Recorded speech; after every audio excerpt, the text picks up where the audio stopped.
Before we begin this programme, we have to introduce ourselves.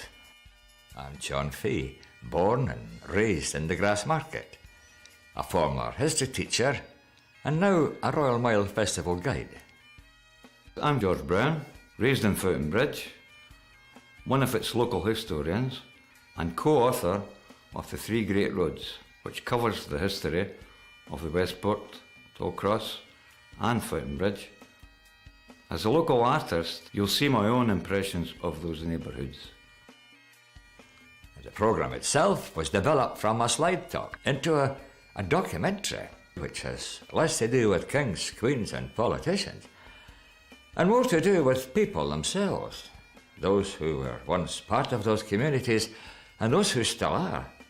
We hope you'll find this programme both interesting and entertaining.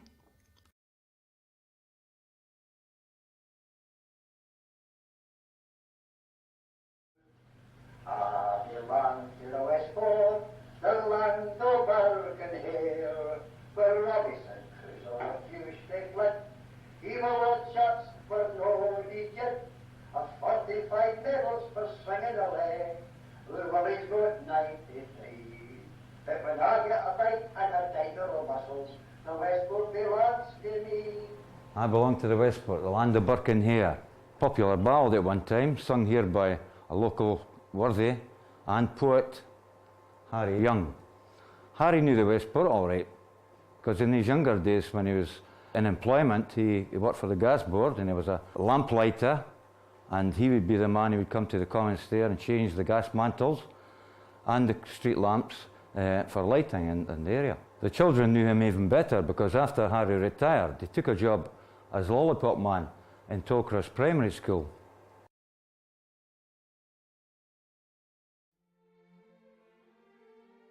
This is the Heritage Trail map that takes in the subject of our tour. Note the word outline of general history of the Westport, Toklas and Fountain Bridge. It's just an outline. Note the castle at the top of the map. Below it, to the right, the Grassmarket, where we begin our tour. The streets we will walk are coloured yellow, and all the area in the map was once just part of a huge forest that stretched from the castle to the Pentlands. The forest of Drumshook in ancient times. But by the Middle Ages, all here was not forest, not around the castle. Edinburgh and its suburbs. It's the 15th century here, a map. There have been some changes since the ancient times. A castle, a great stone castle, that had grown from a small fort. Down from it, a growing town. It stretches to Holyrood Abbey. It was once called Dunedin, which is the Gaelic for fort on the hill. Then its present name, Edinburgh. The forest has been cleared in some places. Note the red area to the left of the castle. At that time, the Royal Orchards.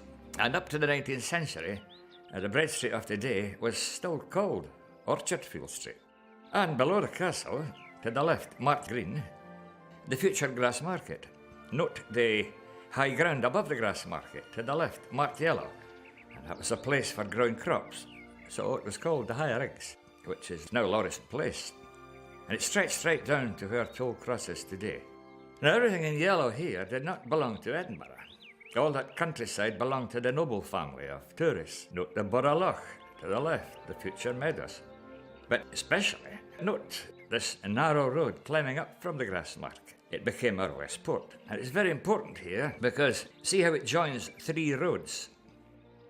It's a main point, for these roads are trade roads, going north, south and west, taking goods to and from the city. Trade meant wealth, so our narrow climbing road became prosperous, and it grew into a town of its own, just outside the city gate.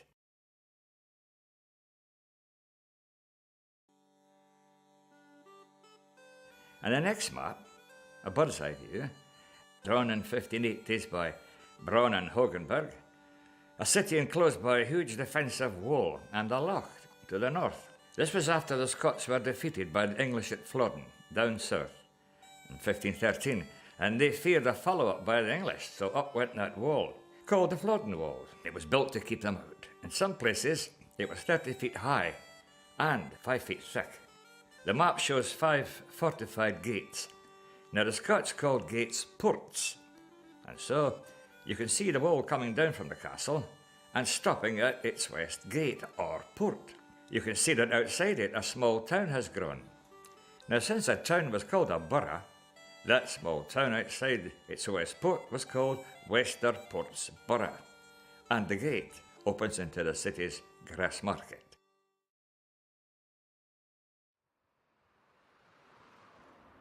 So here we are at the west end of the Grass Market, and towering above it, Edinburgh's famous castle, once the centre of Scottish power when kings and queens ruled from it. And down from its south bank stretched the great Floatin Wall, passing the road that once led to the king's stables, and then crossing the Grass Market, roughly in line with those houses there. They were not there, of course, at the time. And then stopping at the huge fortified gate or port that shut out the growing town of Westport Square, the future Westport. Well, the Westport here, that gate or port has long gone, but that's where it stood, right at the entrance to the Westport. It was a royal entrance, and through that fortified gate rode Scottish kings and queens when visiting our capital city. Great military processions on horseback behind them, fanfares, bells ringing and crowds cheering. Now, this corner of the Grass Market, where the Vendel is, was also a very religious part of our old town, especially for the Covenanters, the Scots Presbyterians, who rebelled against the king. Here they are, the Scottish Covenanters, in the nearby Greyfriars churchyard. The year is 1638, and they're signing a document, a covenant, and it's a national covenant, telling King Charles I that he must stop interfering with their parliament and, above all, their Presbyterian religion. The king wanted all his British subjects to follow his religion, Episcopalian, and the Covenanters were prepared to go to war over this. And they did, and many were hanged here in the Grass Market. But in the end they won, and they built their own covenanting churches where the Vendel is today. Some parts of their churches can still be seen up there. This was once just a steep hill, and the Floatin Wall climbed up from the west gate to the top, and then it turned east to enclose the rest of the city. And there is still a section of it at the very top of the steps. Now, into the Westport. To the left, grass and trees. And it used to be a child's play garden in the 1930s. It was first set up as a garden area by Patrick Geddes, now Scotland's 19th and 20th century pioneer of town planning. And most green patches, grass and trees that you see in our old town today were planned by Sir Patrick Geddes. He was ahead of his time. Now, rising up behind that garden is a part of Edinburgh's Royal College of Art. Now we take a look across at the other side of the street. Well, across here is Lady Wynd. And right there, beside it, is an upmarket Westport pub. Oddly enough, it's called the Grass Market Bar. Now in the 30s, it was called the Globe. Great sing-songs there. They often ended up in street fights. Square goes, they called them. No fighting was allowed in pubs. And beside it there is the narrow lane that links up with King's Stables Road. In the 14th century, a small chapel stood there, dedicated to the Virgin Mary, so Lady Wynd. Down there also, by the 17th century, was a slaughterhouse. Here it is, the Shambles, it was called. It was a messy place, but it did a roaring trade with the Grass Market cattle market, just next door. But the smell and the fear of animal diseases caused it to be closed in 1850. Then the meat trade moved to Fountain Bridge. Now up a bit to Westport, to Portsborough Square. Balconied housing built about 1900. Dozens of big families crammed in here, right up until well after the Second World War, when the housing boom began, and it nearly emptied the Westport. Westport was all renovated and reconstructed in the 1980s, and now the name itself, Portsborough, as I said, meant Gate Town, which the Westport was. and an old drawing here proves the point. The Portsborough coat of arms.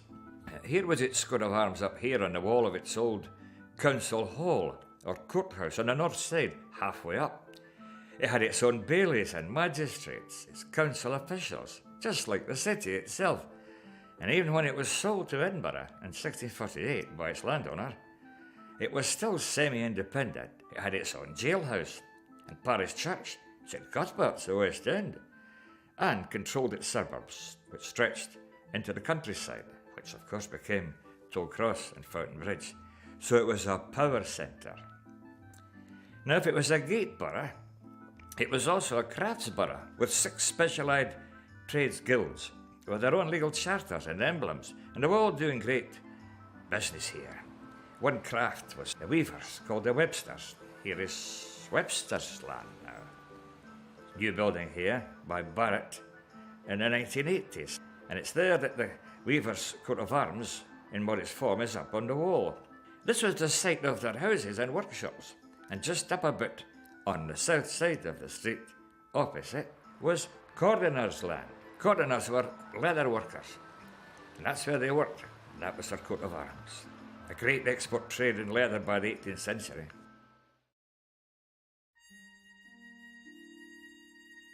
But the Westport Borough fell on hard times, as did the city itself, as this map shows. Here is Edgard's map, 1742, and by mid-18th century, the old town Edinburgh was congested. And on each side of the houses, the closest, packed together. Old houses crumbling, sanitation was primitive. Too many people living in filth and disease. So a new town was built to the north, but only for the wealthy. The Westport off the Grass Market became just as bad. Old Westport houses here. And old Westport is in a bad way. As with the old town itself, its wealthier people had left it to live in the poor streets of the new town, Princess Street, George Street, Queen Street, and other residential areas. The Westport had no semi-independence after 1850, when it became just another of Edinburgh's political wards. A place now for gin shops, drinking dens, and lodging houses and worse places. Just the right hunting ground for 2 infamous characters who lived in Tanner's Close, just further up the street there. William Burke and William Hare.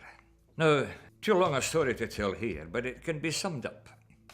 2 Irish labourers from Ulster gave up their work as navvies in the Union Canal when Hare married the widow owner of a Westport lodging house in Tanner's Close and brought in his friend, Burke, and his girlfriend. And they set up business there in Tanner's Close. Edinburgh's medical faculty were at that time desperate for dead bodies for research, and the 2 Williams were perfectly happy to help them out. No, not digging dead bodies up. They got them live, and then they got them drunk, and then dead. About £7 a body. They were eventually caught after 13 murders. Only 1 body was ever recovered. And when Hare turned King's evidence against his partner, Burke took the rap, and he swung for it in the Lawn Market before a record crowd of 30,000 people. Yet the social conditions of the time produced more corpses than our 2 mass murderers ever did. Cholera, TB, smallpox were knocking off thousands of poor and nourished people. There was plenty of these in the Westport by this time. Crombie's land. Housing actually was built by a landlord, Crombie, about in the middle of the Westport. Made entirely of wood, actually. Now rotten wood. No sinks, no clean water, crowded with poor people. It was demolished with some others when an Act of Parliament was passed to do this, 1867.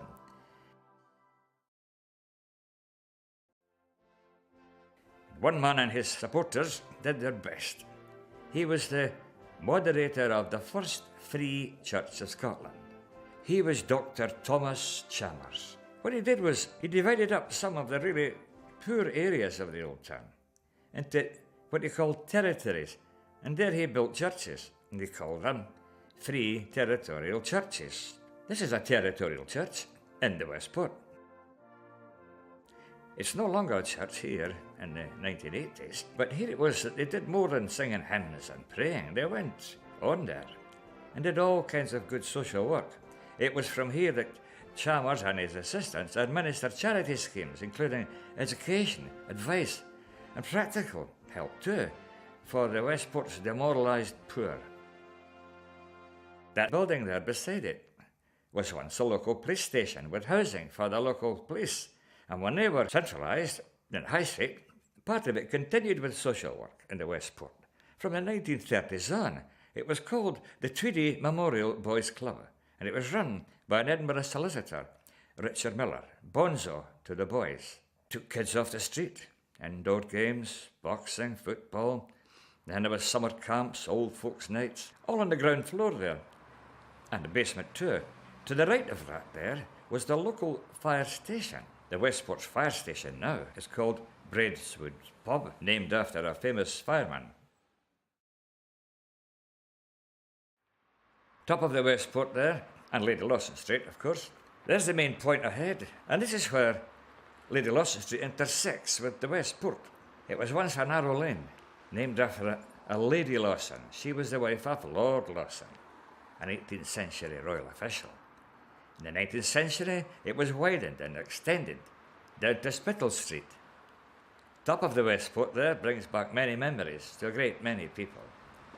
Up here was Harkis, sold everything that could grace a family table.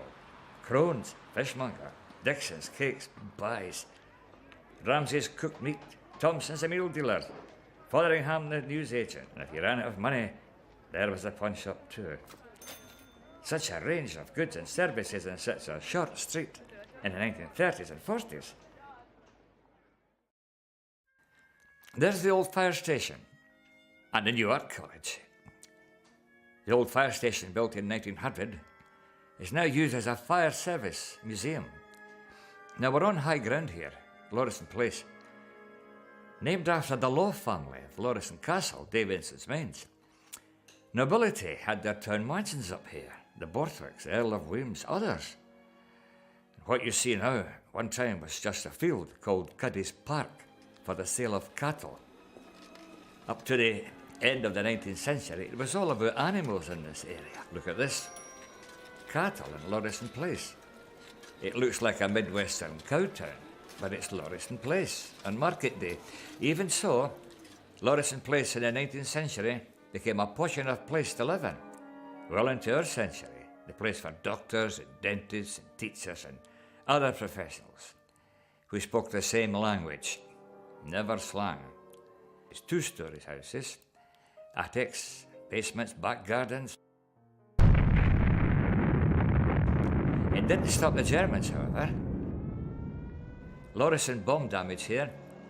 During the famous Zeppelin raid of 1916, the grass market was bombed, but Lauriston Place also got its share of the bomb blast. Next to that house there, which is number 39 incidentally, was a very important place for worried people of the early 20th century. The Ringworm School, number 41 Lauriston Place. But there were other things that ordinary Edinburgh folk feared far more than the Germans. Things caused by living in overcrowded conditions and by poor diet, TB, skin infections like scabies and impetigo, and the dreaded ringworm disease. Children, mostly from the slums, were treated here at the Ringworm School. And across from there was certainly respectable enough for the Edinburgh's Jewish community to worship. Synagogue, Graham Street, 1914. This was once a Greyfriars Church, and it became a synagogue in 1898. And the Jewish worshippers came here until 1932, when they moved to a new one in Salisbury Road. But the Irish were in Edinburgh before the Jews, and they built one of their first churches just down the road in Lauriston Street, 1868. Now we're in the Jesuit Church of the Sacred Heart. Like all churches, it served as a community centre in those days. Men and women's guilds, societies, scouts, guides, cubs, brownies, and one of the biggest boys' clubs in the city. Lauriston Boys Club. Here they are. Catholic or Protestant, if you could play football or box, you were well in here. A great record of sporting achievements. Many boxing and football trophies. But also a place where Protestants and Catholics and Jews and atheists paid their weekly visits. Just across the road from the Sacred Heart Church. The Beverley Cinema. Called the Beverley here by 1954. But it was once the popular Blue Halls, which opened in the early 1930s. It had been a variety theatre. Who doesn't remember the Saturday matinees at the Blue Doos? Hundreds of kids queuing up there. Uniform commissioner, medals and moustache. And when leaving it, the kids transformed themselves into cowboys and Indians. Galloping home, or Tarzans, howling as they ran. Its last film was Tarzan Triumph. Johnny Weissmuller in 1954. As the Beverley, its last film was in 1959. It was Carousel.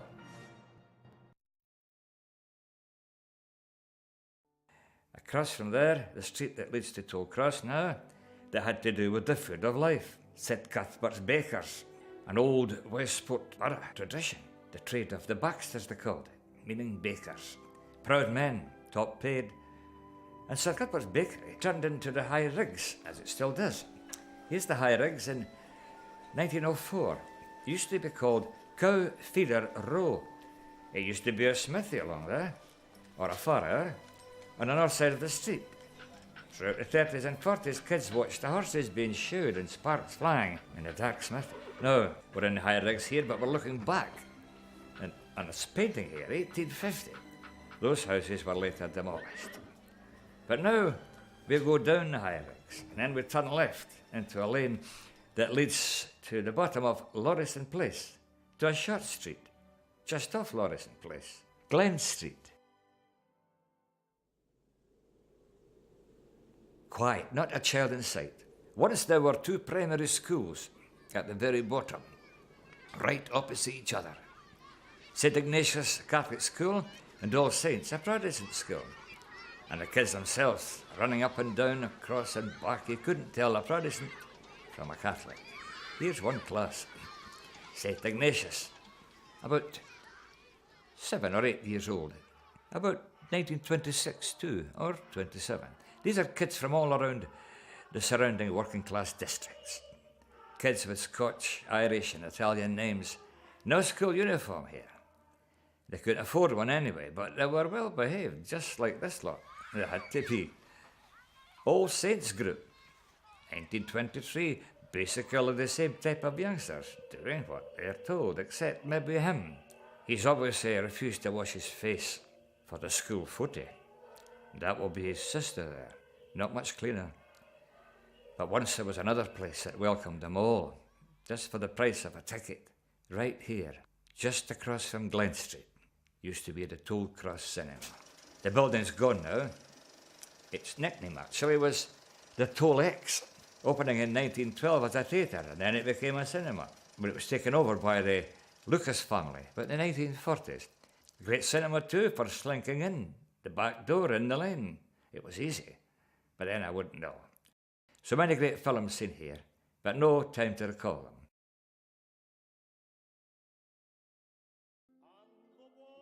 Now, a Toklas personality here, without doubt a Toklas man, the Lauriston acupuncturist and hearing expert, but in younger days, as you've heard, a good singer too. Ranald claims his descent from the Highland chiefs of Keppoch, and has proved it too. Also, he used to fight for the Toklas cause through his Toklas newspaper. The Westport's main point, where you saw the three great trade roads used to meet back in time. A place for traders to pay their toll, or their road tax, you might say. That building was in fact the old customs house, dates from 1770. After that it became a pawn shop.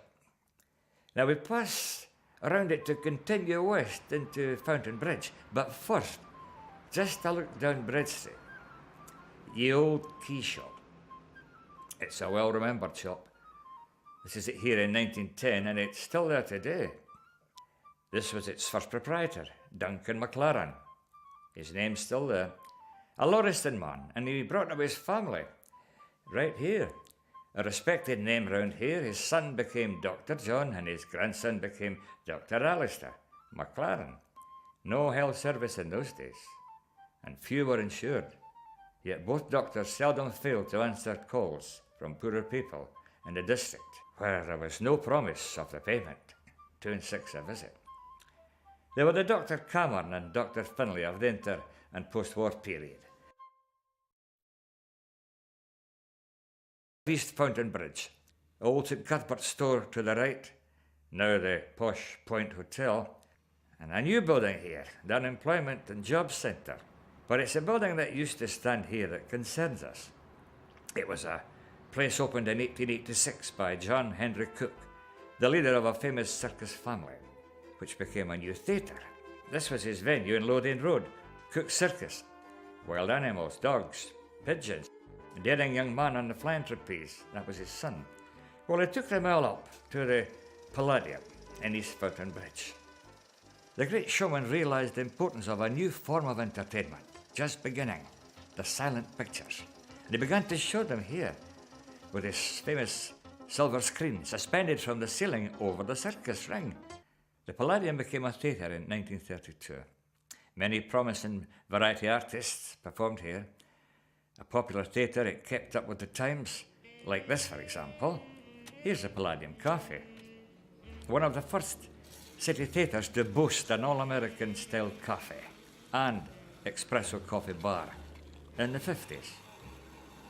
And that figure there, serving, is George Brown, my colleague's mother.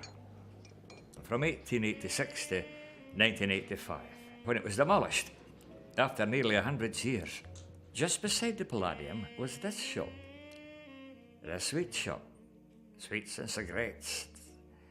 Not many kids would let their parents pass this well-remembered shop. Once you could continue past this shop and the Palladium, and passing the busy SMT garage, until you came to shops at the end. The Valder Cafe, the headquarters of the Valder gang. Then a newsagent, the pawn shop upstairs, and at the corner, a Rankin's fruit shop with a Tudor-style tea room above it, well remembered. Then it all went, and for a while nothing. Then all the new buildings went up. But on the opposite side, there was still some of the original old buildings, past the Point Hotel. In fact, that section is still there. This old shop here, for example, Tom's Drapery, a very popular drapery by a cheery proprietor, Mr. Tom. Then his son, and he had branches in Gorgie and Southside and Leith, and in the great chippy next door, the Kingsway Restaurant. Now before we go on, straight on, I'll look round the corner into Lothian Road, which remember, it was once a suburb of the old Westport Square. Here we have a street artist, back in the early 20s. Posh Edwardians passing him by. Just right place for a poor pavement artist. Posh houses too, like Cambridge Street across there. And yet poor kids in our district here went to school there. Right over there, about 1818 until 1912, until the Fountain Bridge School was ready for them. And then it was replaced, that building, by the Usher Hall in 1913. Across from there today stands the Sheraton Hotel. But once it was a workhouse. It stood there, and we still have the stone carved plaque that was above its great solid doors. It reads, "My son, defraud not the poor of his living, and make not the needy eyes wait long." Actually, St. Cuthbert's workhouse was one of the city's 3 workhouses by the 19th century. It had a section for lunatics too. St. Cuthbert's, of course, was the parish church of the old Westport Square, and a church still sits on its site. Rising up from the graveyard below, that's its 18th century spire. And the church originally was dedicated to the Celtic missionary St. Cuthbert, a 7th century saint. a church mentioned in the 12th century. But in fact, it goes back to the 9th century. So, Lothian Road and its historic connections. According to legend, Lothian Road was roughly built in a single day, 1778, because of a wager made by Sir John Clerk of Pennycook, which he won. Another historical point here. We've already dealt with Burke and Hare, who murdered their victims, but then there were the resurrectionists. They were the originals. They dug up the dead, and St Cuthbert's churchyard here was very much involved with this activity. Some of its official grave diggers were often bribed, else the body snatchers or resurrectionists just plucked the body up from the grave. There was many riots down here because of this, and it wasn't until they built the watchtower there, just at the corner, that we saw a real improvement.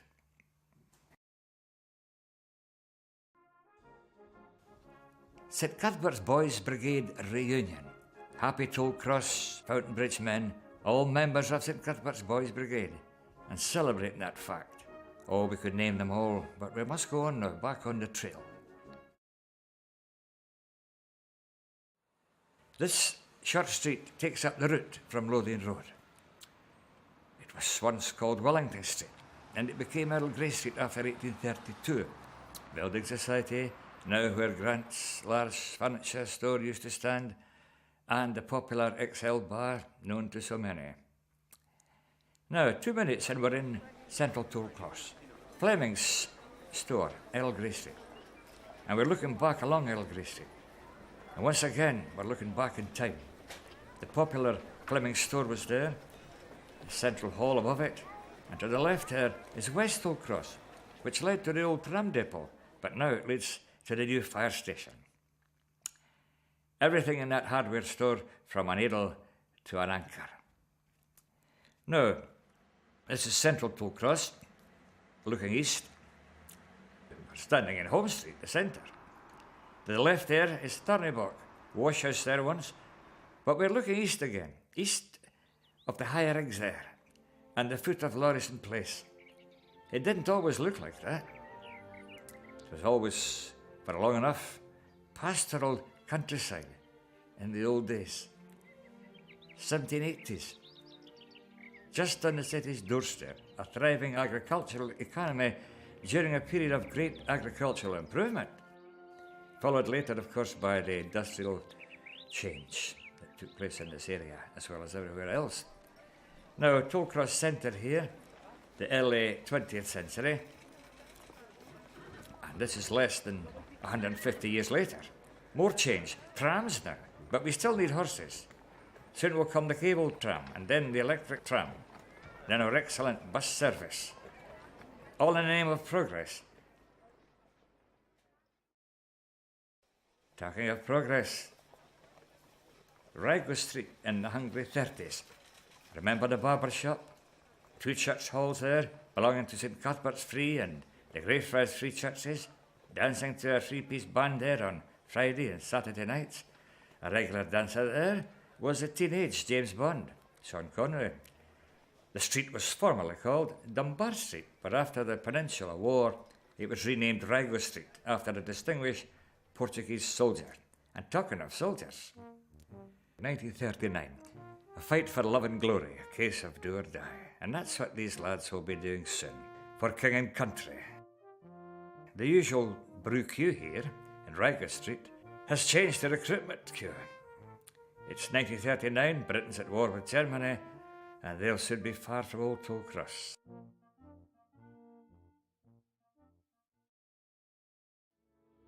Toklas West.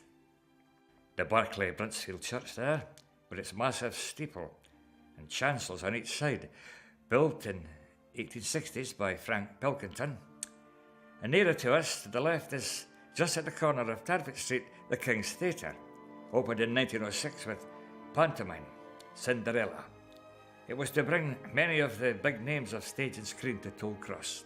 Sarah Bernhardt to Ingrid Bergman, John Gielgud to Laurence Olivier, comedy stars from Harry Lauder to Stanley Baxter, International Ballet and Opera was all here. But what was here before? This is the site of the King's Theatre, Marshall's Fruit and Vegetable Market, once stocked from its own market garden there.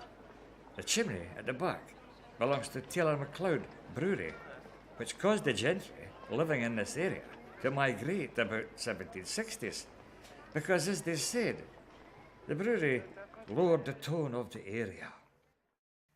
Interestingly, when the King's was being renovated about 25 years ago, workmen discovered the original brewery well below the stage. And talking of gentry, to the left there, Darvitt Street, which leads to Drumdrain Street, the site of Drumdrain House. There it is. It's long gone now, but once it was the town mansion of the Homerig family, who had property at Tarvitt in Fife. Now this painting here looks east again. Toklas, 1950s. Now more could be said and shown about Toklas, but Fountain Bridge beckons us to bring it back into our story. Well, here's the intersection, but before we continue along West Fountain Bridge, across there, the long loading house building, once the old Inland Revenue building. And high up are pictorial plaques that remind us that once the buildings of the Hopetown Port stood right there. And it was in the basin of the Union Canal, built in 1818 to 1822 as a branch of the Clyde and Forth Canal, was to bring industrial materials from the west prior to the railway age, but also coal to fuel the factories during the industrialisation of the city, especially Lord Hopetoun's coal, hence Port Hopetoun. Now we cross to continue Fountain Bridge and append on the other side, Hopetoun Court. That's my colleague over there, George Brown. He's taken over now for the rest of the trail.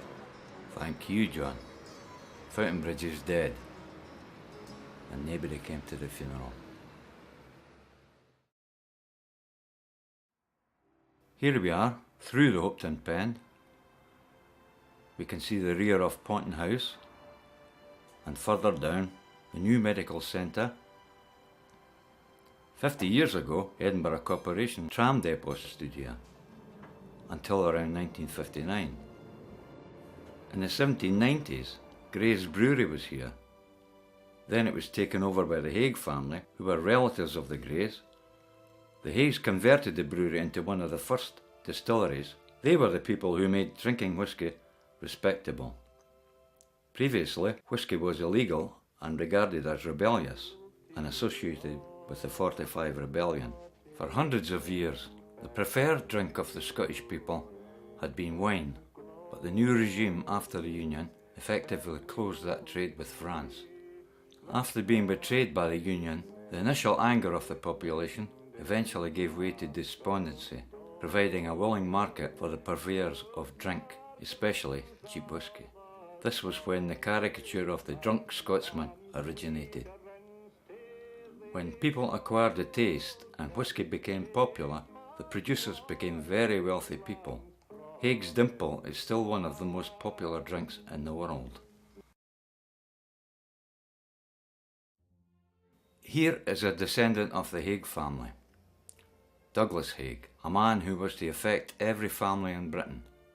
Like every good son of the Scottish ruling class, he was educated at Winchester and Bristol. He directed the major battles of the Great War, Ypres, Flanders and the Somme. Here was a man who could afford to lose 60,000 men on the first morning of the Battle of the Somme, 20,000 dead, 40,000 wounded, mostly Scotsmen. Haig's decisions on how many men were expendable affected every family in the land. He certainly affected my family. This is my grandfather, Private Edward Docherty, of the 1st Battalion Cameron Highlanders. He died on the 11th of November 1915 at Ypres, leaving behind a wife and 6 children who were left destitute. Multiply that predicament by untold thousands and we can get some idea of its impact on the general population. In hindsight, what baffles me is why all these volunteers hadn't read Lenin's pamphlet on an imperialist war. Maybe they could have got their priorities right. Here are the boys going over the top. We all know the reality of the trenches, we've all seen the films. 147,000 Scottish troops were dead by 1918. In our area, of the 550 men who volunteered from the rubber mill, 160 didn't come back. Incidentally, Haig died in bed of old age.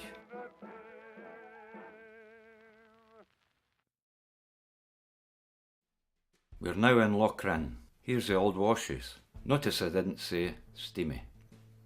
It's only recently been demolished. This was a very important asset to the women of Toklas and Floatin Bridge. Before washing machines were common, it was essential. Monday at the washes was a social event for local women. Gossip could be exchanged between neighbours and families, and help could be provided when needed. This is the only reminder of the slaughterhouse that was here until 1920s. It is part of the wall of the Draper. This is Thornybock, which in Old Scots meant the bank of Blackthorn, along the banks of the Loughran burn. Straight ahead is the back of the Cavendish. In the late 19th century, this was Mr. Blair's Riding Academy, a riding school for the well-off. There used to be a life-size equestrian statue on the roof. His house was on the front on Home Street. It's still there. Here is the band of the Cavendish on VE Day 1945. Not exactly Benny Goodman, is it? You can see them wink the other eye at the man who broke the bank at Monte Carlo. On the left, the Methodist Central Halls. Now we go back to Floatin Bridge, to the Clachan, the only remaining pub of the 6 there used to be in Floatin Bridge. This is Ponton House, now converted into flats. It was previously a boys' home for orphan boys of working age. The home had connections with local companies and could get the boys an apprenticeship. The boys I know liked their time there. This is the only reminder of the meat trade in Floatin Bridge. This wasn't a slaughterhouse, it was a cold meat store, and there were another 5. Further along we can see the encroaching financial sector buildings.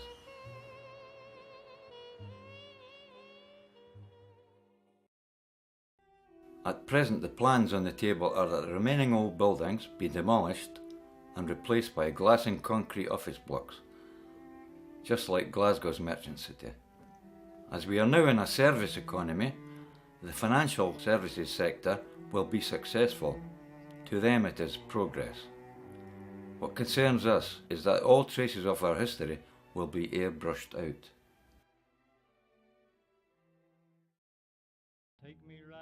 Here's a rally of Anglia car owners in 1959, the early days of our love affair with the car.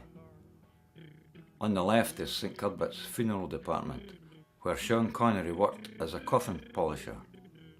Further down is Alexander's garage. Alexander's acquired the franchise to sell Ford cars in Scotland around 1911.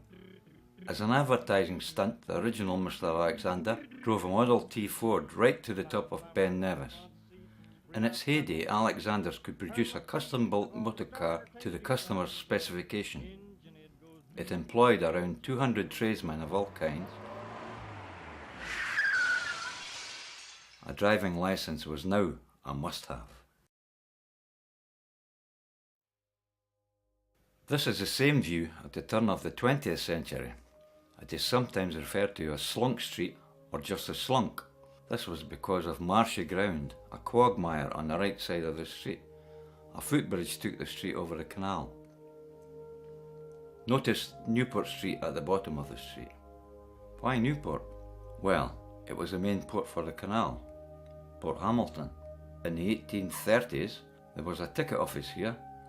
You could buy a ticket, steerage to Glasgow, for 4 and 6 pence, which is about 25 pence in today's money. This is Kirkwood's map of 1817. If we can concentrate on the top right of the picture, at the top you see Semple Street. This marks the eastern boundary of the ancient lands of Dalry. Roseburn marked the northern boundary, Gorgie Mill the western, and the Boroughmuir the south. The seat of power for these lands was Dalry House. It's still there. At the top you can see Jamaica Street, Tobago Street. This refers to the plantations of the West Indies. At this time, most wealth was derived from the slave trade, either directly from slavery or indirectly from tobacco, sugar or cotton. At the top is the property of a Mr. Morrison. Presumably he had involvement in the West Indies. Another thing to notice here is that the canal is a mere proposal at this date. It's not until after 1822 that its effects can be seen. The main thing to notice is that it's a rural scene, orchards and fields with crops. Here's the centre of power for the lands of Dalry. In 1661 the house was occupied by Walter Cheesley, a royal supporter of Charles II. The family arms can still be seen on the front. By the 1690s, due to the political upheavals, it was taken over by the Brand family, fanatical Covenanters. Here's Ponton Street. There were meat markets on both sides of the street.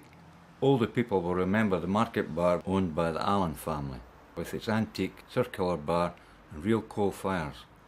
On the 1st November 1859, 12 tradesmen from the area registered a co-op and opened a shop. Having no money to pay for the registration, they sold copies of their rules at a penny each. They had 63 members in the first year, and by their 50th anniversary, they had 40,000. The store, as everybody called it, was to become the largest co-op in Britain. This is Smith's provision store. I can still recall the smells inside the store. Smoked ham and cheese, dried fish and coffee, all sold loose and wrapped in a paper bag. This wee shop employed an average of 15 staff. You could staff 2 supermarkets nowadays with that many. Now we're at Toklas Primary School, now a bilingual school. Gaelic is a second language, and it's multicultural. Here are the war babies of 1953. I remember learning to write on a slate, the indoctrination, school dinners, the cold, and corporal punishment. Still, we got a good foundation in the 3 R's. Everybody could read and write by the age of 10. There was one lady teacher who persisted in telling us that the word for sweeties was sweets, but we all knew better. There was a sweetie factory just along the road. This is a class from when the school had only been open for 10 years or so. It's the 1920s. Here we are at Toklas Community Centre, where I ran the art classes. In 1986, Sean and his wife paid a visit and bought one of my paintings.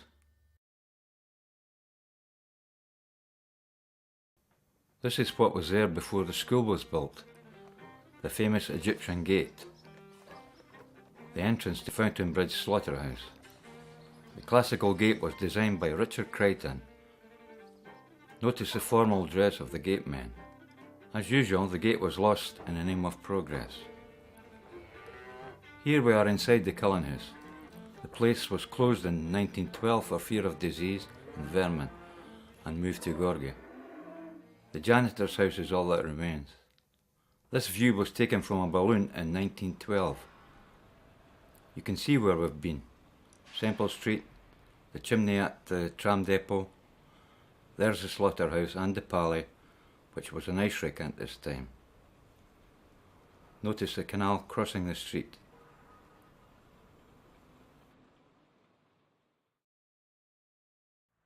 We're now looking at Scott Mid Offices, 92 Fountain Bridge, which is soon to be converted into a hotel. Here's the building in 1955, when it was blackened by a soot. The butcher shop was on the left, the baker's on the right. There's the old Fair Exchange pub, previously McLaren's. Before the telephone exchange was built, there was a fun fair across the road. A shot of the milk department of the store, with the inset of the carts taking off on their runs. Local boys can always get a job. delivering the store milk. Big Sean started off here. The loading bay of the milk department. Remember, St Cuthbert's were the largest farmers in Britain, as well as the largest retailers. So they produced their own milk. Here are the girls at 92 sorting out the divvy, sometime in the 1950s. Notice the number of girls employed. The store was probably the biggest employer in Scotland, if you include all its divisions. It was a good job for a girl in those days, and there were many perks. Divvy Day was a red-letter day for local mothers. Maybe they could afford to buy the bairns a new pair of shoes for school. Every woman in Bairn could easily recite their store number. After all, we were all shareholders. Before the telephone exchange was built, a fun fair stood here, with all the usual attractions. Also, there was a Stewart's boxing booth, where you could win a fiver by just laying a glove on the resident fighter. Easy money. Chalmers Buildings, completed by 1853 as houses for workers. As a B-listed building, the planners have had to plan around the building, an unsatisfactory situation for everyone. The new office buildings will loom 4 or 5 stories above the roof level, and after office hours, the residents fear that will leave the streets deserted until the next morning. Life will have gone from Fountain Bridge. The Mecca Pally Bingo. Once this was a marvellous place, a dance hall, an ice rink, a cinema. Here we have a group of revellers at a theatrical ball during the 1930s. You can see this is a posh do, penguin suits and formal dresses. Mr. Poole, who owned the Synod Halls and other cinemas in the town, can be seen on extreme left. The Coliseum Picture House was next door.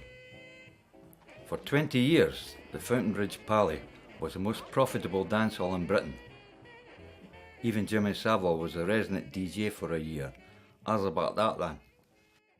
Another building that's been swept away in the name of progress.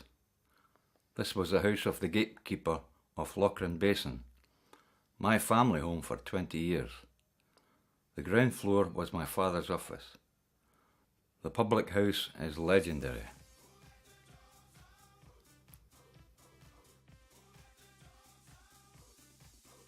Here's the Over the Hill team.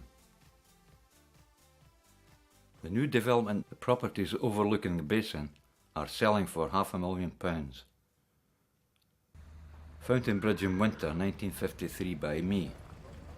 The blue building in the centre was Bob Pearson's snooker hall, where the Valder boys used to congregate. At the back is Freer Street and the rubber mill. This is the billiard team of 1939. Soon they'll be swapping their cues for Lee Enfields. Here's the snooker hall at demolition. The wee shop in the middle was Mary Meikle's, then a haberdashery, then Pistoni's chip shop. You can see the gable end of Freer Street Terrace in the distance. We're behind the building in the previous picture, 137 Fountain Bridge at the back. The boy is standing in the back green of number 7 Freer Street. Another tenement painting, number 7 Freer Street, with the typical turret stairwell. 30 families lived in this tenement. Here's what left of the Tartan Club. This was a workers' club for employees of S&M Brewery, when they used to be Scottish. A club big enough to attract stars such as Matt Monro. Great days. Some of you will be saying, what are we doing in Iona? Well, the connection is a real one. The man who founded the Iona community was the same man who ministered to the people of Freer Street in the Roaring Twenties. And here he is, George MacLeod. He served his time as a young minister in Freer Street during the Depression of the 1920s. From here he went to Govan, another disaster area. He dedicated his life to the poor wherever he went.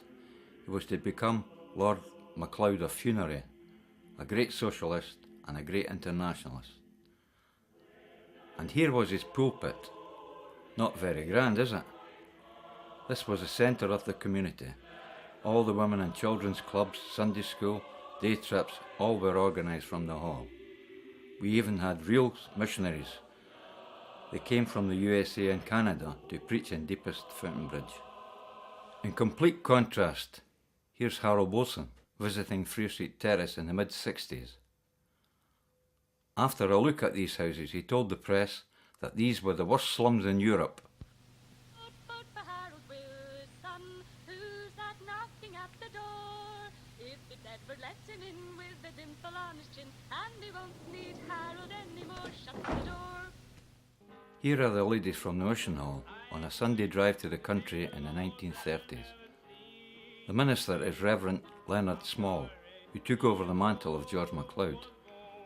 He rose to become moderator of the General Assembly.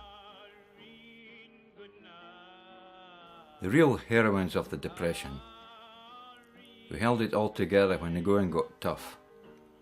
Remember, they were members of the biggest, richest empire in the world has ever known. We always got the hole in the donut. You can see the pride in their poverty. This is a bird's eye view of Floatin Bridge in the 50s. The canal bottom right with Free Street Terrace, the telephone exchange in the centre, St Cuthbert's beyond with the Pally opposite, an oil painting of course. The boys of 149 Fountain Bridge in 1919, just after the Great War, taken against the gable end of Azawaz's scrap merchants. Members of Fountain Bridge Reminiscence Group dedicating the chair in the memory of the people of Free Street. The plaque reads, "For the good times." A photograph of the street in 1952. Here is the staff of the Ethicon in the late 40s.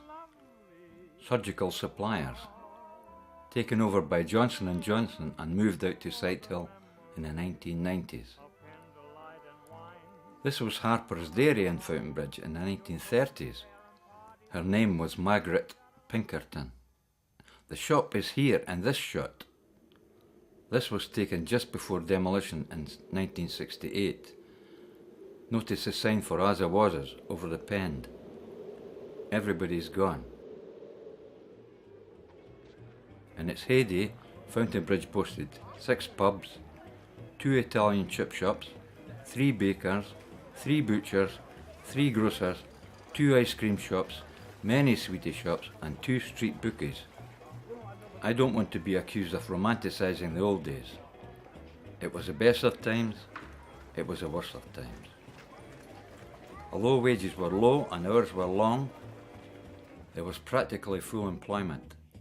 Even the bairns had a job in the milk or delivering papers. There was an air of optimism. Things could only get better. The future was bright.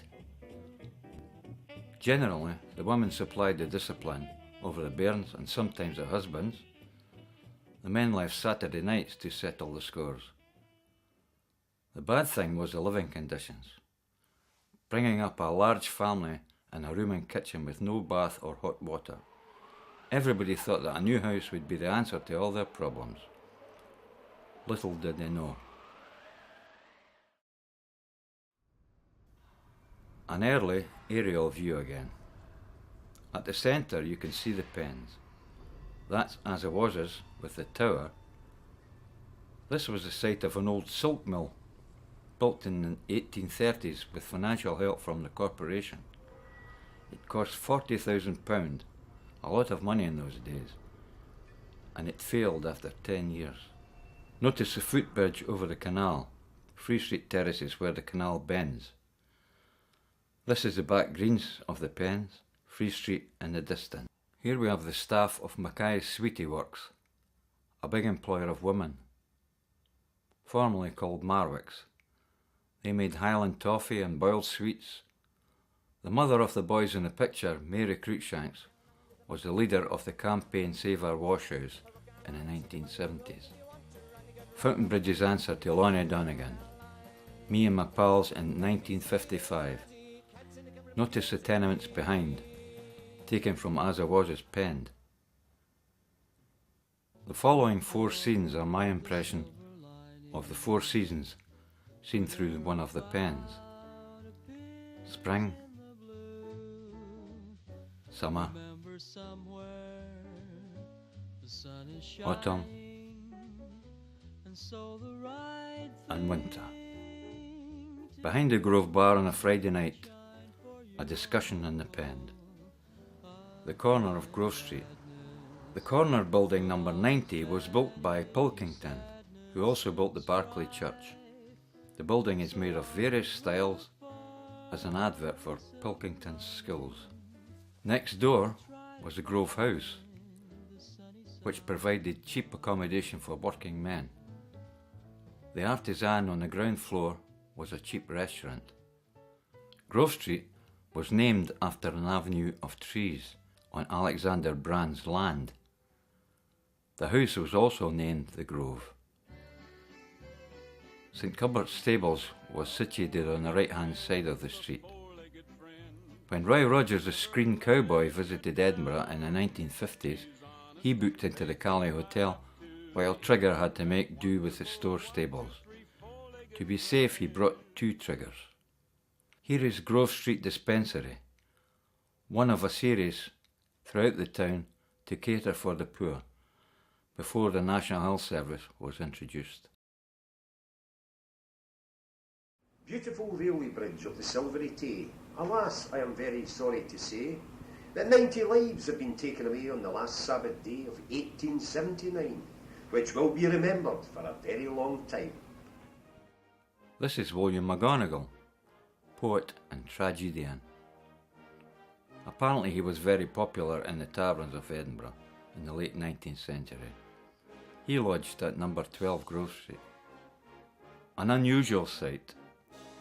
Anglophiles celebrating the coronation of the Queen in Bramfield Street in 1953. The name Bramfield comes from the landowner Alexander Brand. These were literally Brand's fields. The Grove Mansion, which stood here, was variously occupied by Baron Kennedy, the Countess of Murray, and Lord Colville, who fought at Culloden. He died here in 1775. Fountain Bridge was once home to the top of the aristocracy. Now we're looking towards Dundee Street. A row of tenements with shops underneath were demolished to make way for the brewery's plans in the late 1970s. In fact, I was the last resident to be removed from number 170. At number 176, Scotland's greatest son was born and bred. No need to explain about him, we all know. Scotland is obviously in his heart and he does his best. Here's the brewery clock, now gone. Behind the clock is the original well of McEwan's brewery. It was polluted years ago. Now we're in the brewery. Notice the number of coopers that the brewery needed in 1920. There were thousands of coopers employed throughout Edinburgh before the introduction of metal casks in the 1960s. Here are the girls of the bottling hall at the same period, another source of employment for local ladies. This is Mr. William Mackay with the last brewery horse. Of course, horses, like men, are expendable. The original William McEwan, who set up business here in the 1850s, was a trained brewer and an astute businessman. But most importantly, he had wealthy family connections, notably the Youngers, which enabled them to grow and expand ever larger. Having closed Fountain Brewery down, therefore losing the jobs for future generations, Scottish and Newcastle have proven that they hold their Edinburgh employees and customers in contempt. They now brew their beer in Manchester. Destroyed the brewing trade in Edinburgh, once the home of beer. Don't drink it, it's crap. Here we are, looking up Gilmer Park, what we used to know as the Mill Lane. The rubber mill had a shop just to the left, where we as bairns would buy our footwear. Black canvas with a rubber sole. They cost 1 and 9pence and will usually last about a month. Be wore them summer and winter. This is the rubber mill just after closure in the 1960s. The main mill was on the left-hand side. On the other side was the vulcanite works and the maintenance department. Here's a centenary brochure published by the mill, which advertised the goods they made: golf balls, tyres, hoses, Wellingtons, etc. The rubber mill was founded in 1856 by an American, Henry Lee Norris. He brought over 4 skilled workers to train the local people in the production of rubber goods. The proximity of the canal was fundamental, as it was needed to transport the raw materials required. During both World Wars, the rubber mill worked flat out to provide equipment for the military. Here's a man producing inner tubes. It was a dirty job. Everything was covered in talcum to prevent the rubber sticking. This gave the employees a peculiar pallor, which you could recognise immediately in the street. This is a photograph of the maintenance department of the mill. They were required to keep the wheels turning. The North British rubber mill was taken over by a multinational company in the 1960s and moved out to Newbridge, taking some of the staff. Progress again, which brought an end to over 100 years of rubber making in Fountain Bridge. The horn has gone, and the workers are heading home. The mill laid on buses to take workers to work in the morning and home again at night, all over the town and beyond. Here we're at the lifting bridge at Gilmore Park, crossing the canal. This is the same bridge we saw crossing Fountain Bridge previously. The vast sums of money spent in the resurrection of the Union Canal appears to have borne fruit. At least the swans have returned, a sign of new life, hopefully. Soon the sight of houseboats will be common again. This is what the iron bridge replaced, an old footbridge, the mill in the background. The new development at the Loughran Basin, to cater for the trade of the future, tourists. The building of the canal was fundamental to the development of Fountain Bridge of old. Hopefully, the new work will breathe new life into the old street again. Here we are looking to the Loughran Basin. Gilmore's rope walk was on the right-hand bank. There used to be boatyards on the banks as well. In the heyday of the canal, in the 1830s and 40s, there would have been around 200 barges plying between here and Falkirk. A lot of people depended upon the canal for their employment. Now we have the west view from the bridge. Imagine what it was like 150 years ago, with hundreds of barges and horses passing up and down. I can remember when the water was clean enough for perch and roach. Now there's only pike.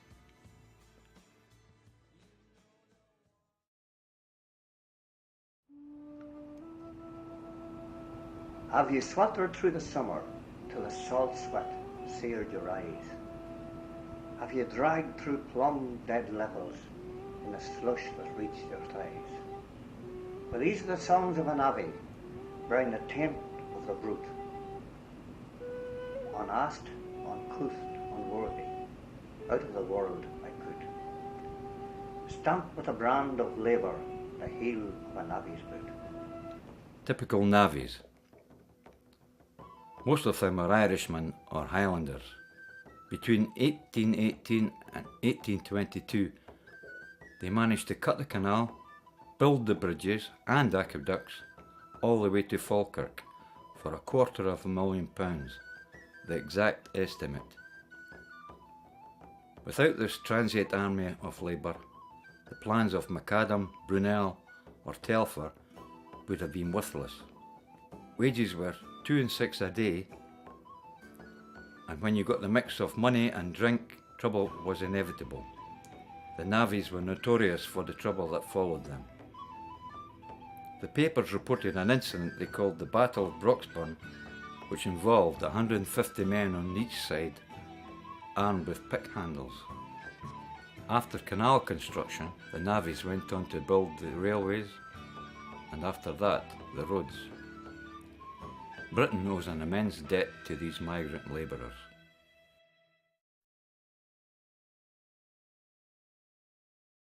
Let's have a last look at Kirkwood's map. If you look at the bottom right-hand corner, you see the rope works. This was Samuel Gilmore's business.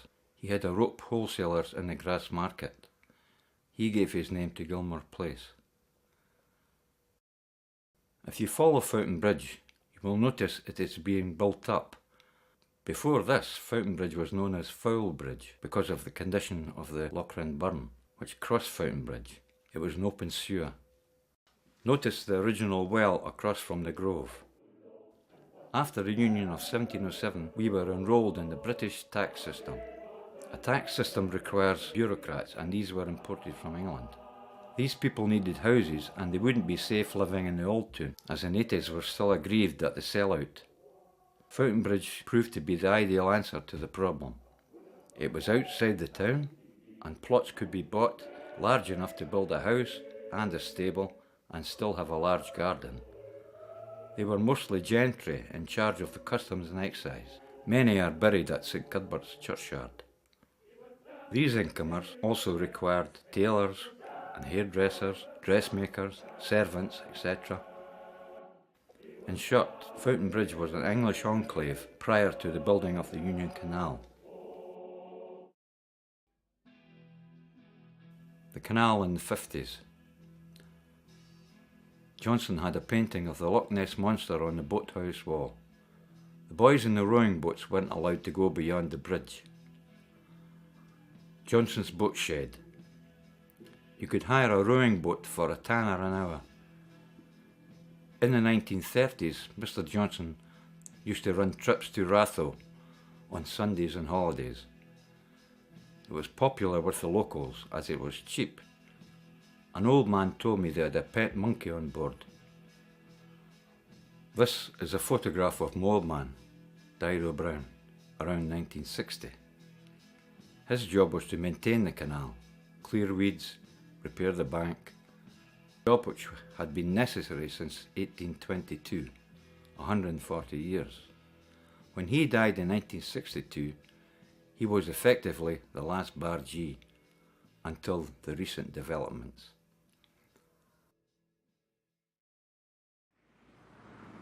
We've just come down Mill Lane to where Dundee Street takes over from Fountain Bridge, and there ahead is the end of our heritage trail. But just to our right, and back in time, once stood Fountain House. Fountain House here was a mansion inside the large Dalry estate, which belonged to the noble families of Cheesley and then the Brands. Its centre of power was Dalry House. It's still there today. And these ornamental gates of Fountain House was the south entrance to that estate of Dalry. Now, continuing along Dundee Street, ahead there, the Fountain Bridge Public Library, serving the west side of the city from the 1930s, when it was built. It's just at the bottom of Murdoch Terrace, like the pub across from it, called the Fountain Well. But once it was called Rutherford's. Then the Dundee Arms was a real jambo pub in those days, packed on Saturdays with Heart supporters before and after the match at Tynecastle.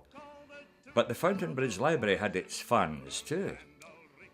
Here is a 1955 photograph. Reading material there to suit all age groups, and it kept up with the times.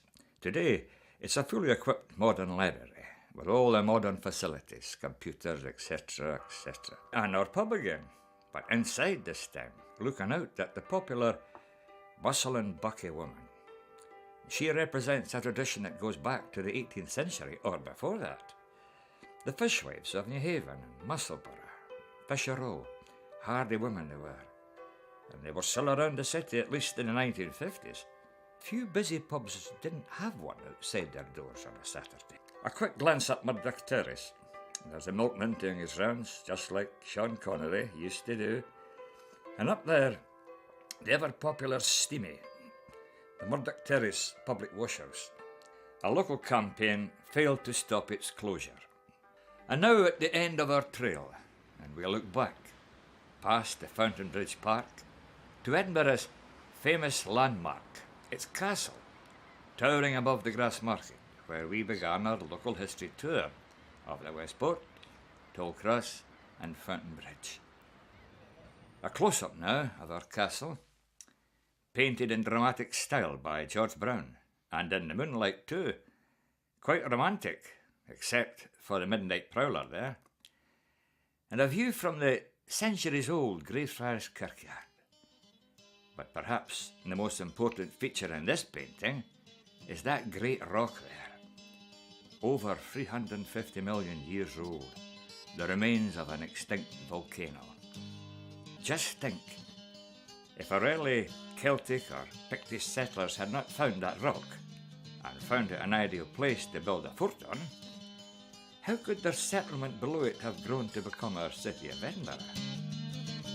We're the first ones to starve, we're the first ones to die, we're the first ones in line for that pie in the sky, and we're always the last when the cream is shared out, for the worker is working when the fat cat's about. Aye, and all of these things the worker has done, from tilling the fields to carrying the gun. We've been yoked to the plough since time first began, aye, and always expected to carry the